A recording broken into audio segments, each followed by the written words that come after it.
Benar, setelah kampus STT Nias memberikan klarifikasi berita yang viral tersebut, maka pihak kampus akan melaporkan kepada pihak yang berwajib, karena kami sangat dirugikan dan mencemarkan nama baik STT Nias. Kalau betul-betul pihak STT Nias melaporkan ke polisi, wah itu bagi saya bunuh diri. Ya. Karena kalau sampai itu ditanggapi serius oleh polisi dan sampai kepada pengadilan meja hijau, saya berani garansi bahwa STT Nias akan terbukti sah dan kalah mutlak di dalam pertarungan argumentasi pembelaan dirinya. Dan itu pasti akan berujung penutupan dari STT Nias itu sendiri. Assalamualaikum warahmatullahi wabarakatuh. STT Nias mengeluarkan klarifikasi yang kedua, teman-teman ya. Nah, ini ada klarifikasi 1, ada klarifikasi 2, nanti lanjut lagi klarifikasi ketiga, keempat, 5, 6, sampai 10. Ini udah kayak drama aja ya. Lama-lama hilang juga nih beritanya, dan nggak tahu juga kasusnya gimana ya kan. Ya segeralah ya diselesaikan, semoga pihak MUI dan kepolisian segera menyelesaikan ini teman-teman ya. Oke, kita simak dulu video klarifikasi yang kedua dari STT Nias. Nah, ini videonya saya reaksi dari sebuah channel YouTube yang namanya Oved Hal ya. Ini kelihatan ya tanggalnya 20 November 2024. Ini baru ya, ini bukan video lama. Ini juga judulnya klarifikasi Ketua STT Nias terkait Berit 1. Berit 1 maksudnya apa ini ya? Terkait ini kali ya, klarifikasi yang pertama kali ya. Coba kita dengarkan dulu videonya. Oh ya, saya tidak akan menghentikan videonya di tengah-tengah ya. Saya tidak akan mengomentari di tengah-tengah. Saya akan tampilkan secara full dulu, baru nanti saya akan komentari ya, agar teman-teman juga bisa menyimak secara full videonya. Saya putarkan dulu. Shalom. Shalom. Yahoo. Yahoo. Kami Yayasan Kudus Mandiri, Ketua Dr. Pernake, Sekretaris Asteoni Jai, dan hadir juga Ibu Pembina Yayasan, Ibu Tabita Marwau, dan ada hadir juga hari ini Ketua STT Nias bersama dosen, dan hadir juga adik-adik kami mahasiswa yang berjas hitam. Kami persilakan Ibu Pembina Yayasan. Sebelum Ketua STT Nias menyampaikan klarifikasi, maka saya Pembina Yayasan Kudus Mandiri Tabita Efadianti Marwau MPD akan menjelaskan kepengurusan Yayasan Kudus Mandiri sebagai berikut. Juni 2016 sampai dengan Maret 2024, Yayasan Kudus Mandiri dipimpin oleh ketuanya Bapak Advokat Radius Purnawira Hulu, ST, SH, MH. April sampai Juni 2024, Yayasan Kudus Mandiri kepemimpinan diambil alih oleh Pembina Yayasan Kudus Mandiri karena sedang dalam kepengurusan di akta notaris. Setelah terima jabatan dilaksanakan pada tanggal 29 Juli 2024 dari Bapak Advokat Radius Purnawira Hulu STSHMH ke Bapak Dr. Randus Pernake. Juli 2024 sampai sekarang, maka Yayasan Kudus Mandiri dipimpin oleh Ketua Bapak Dr. Randus Pernake. Demikian. Kami persilakan Ketua STT Nias.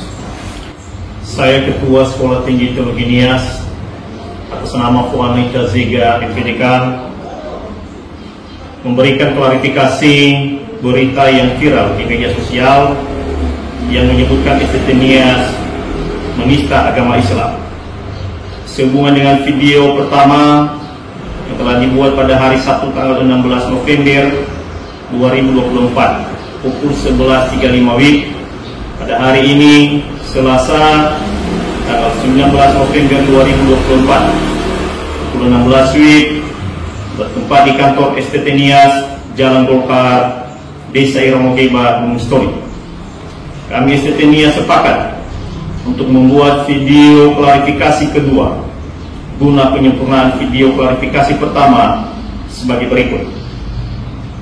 Atas nama Sekolah Tinggi Teologi Nias, Wanita Zega, Ketua STT Nias, menyatakan 1. STT Nias tidak pernah mengajarkan materi yang telah viral di media sosial tersebut kepada seluruh mahasiswa STT Nias. 2. STT STT Nias tidak pernah mengupload seluruh bahan ajar mata kuliah di website STT Nias karena sistem pembelajaran di STT Nias dilakukan secara manual. 3. Gedung dan jasa memater mahasiswa yang viral di cover beberapa akun YouTube yang menyatakan STT Nias menista agama Islam dan mengajarkan ujaran kebencian. Kami nyatakan dengan tegas bahwa itu bukan gedung kampus STT Nias dan bukan jas alma mater mahasiswa STT Nias. 4. Seluruh dosen dan mahasiswa STT Nias tidak pernah menggunakan dan mengupload semua bahan ajar di website STT Nias.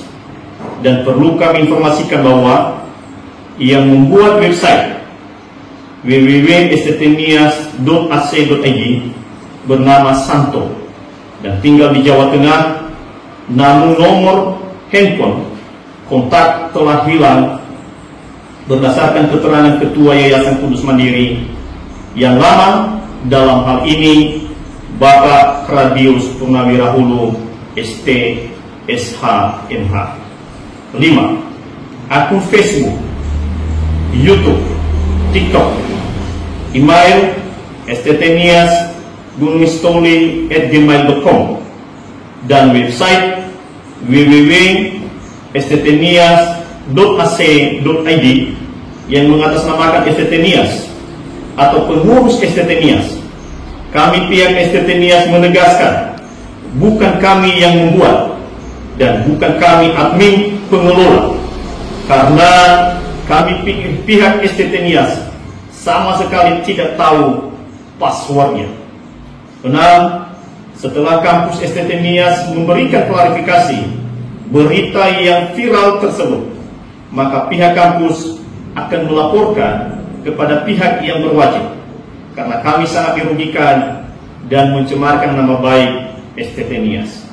Gunung Sitoli, 19 November 2024, yang membuat klarifikasi atas nama Sekolah Tinggi Teologi Nias, Foanita Zega MPDK selaku Ketua STT Nias. Terima kasih.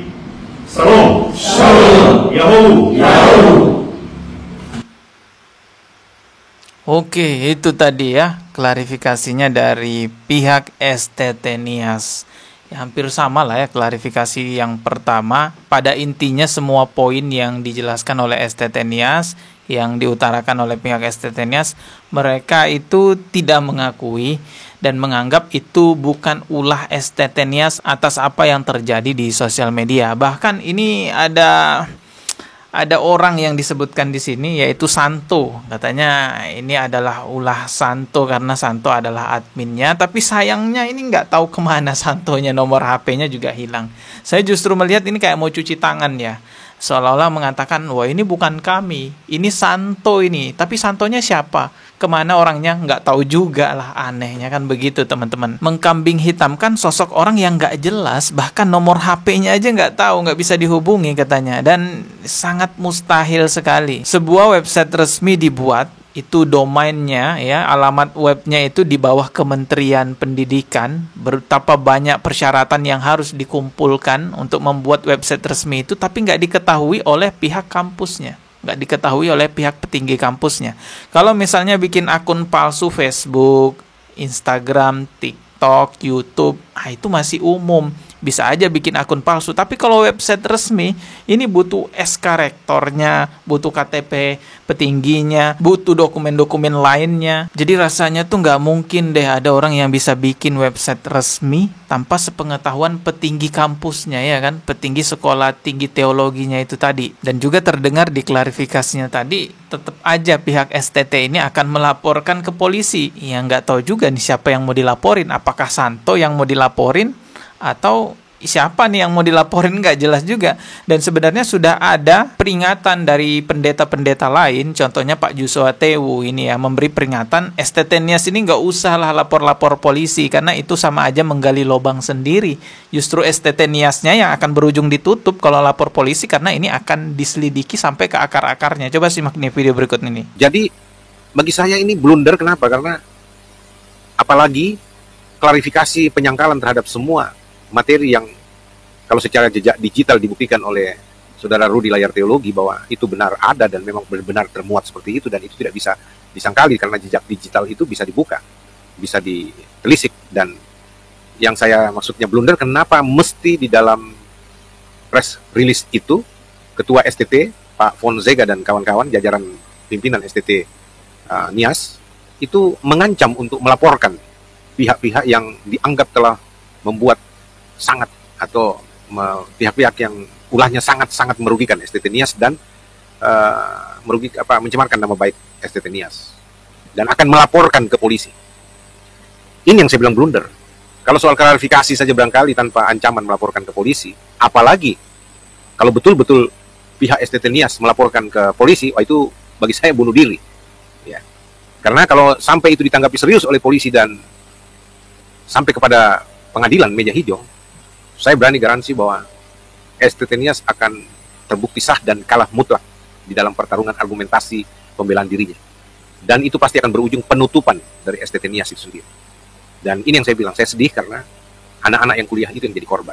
Nah, itu perkataan dari seorang Pastor Joshua Tewu, yang artinya beliau dari kalangan mereka sendiri, bukan orang Islam, teman-teman ya. Artinya orang-orang dari kalangan mereka sendiri pun tahu bahwa apa yang terjadi pada STT Nias ini kesalahan yang sudah tidak bisa ditutup-tutupi lagi. Maka alangkah bijaksananya minta maaf saja. Kalau memang ada yang perlu ditempuh dengan jalur hukum, ya sudah, tanggung jawab secara jalur hukum, daripada terus-terusan mengelak, menghilangkan barang bukti, materinya dihapus, websitenya juga udah nggak bisa dibuka. Sekarang mengkambing hitamkan kepada Santo yang kita nggak tahu itu Santo siapa ya, nomor teleponnya juga nggak bisa. Kalau terus-terusan mengelak begitu, ini malah jadi semakin dalam lagi kasusnya dan bisa berujung ditutup tuh STT Niasnya. Ya entahlah, ini akan berkepanjangan menjadi drama kali ya nantinya. Tapi satu hal yang perlu Anda ketahui, bahwa umat Islam itu tidak akan pernah rela Allahnya dan Nabi Muhammad Rasulullah Shallallahu Alaihi Wasallam dihina oleh kalian. Allah Subhanahu Wa Taala dibilangnya batu, dibilangnya ular naga, dibilangnya iblis.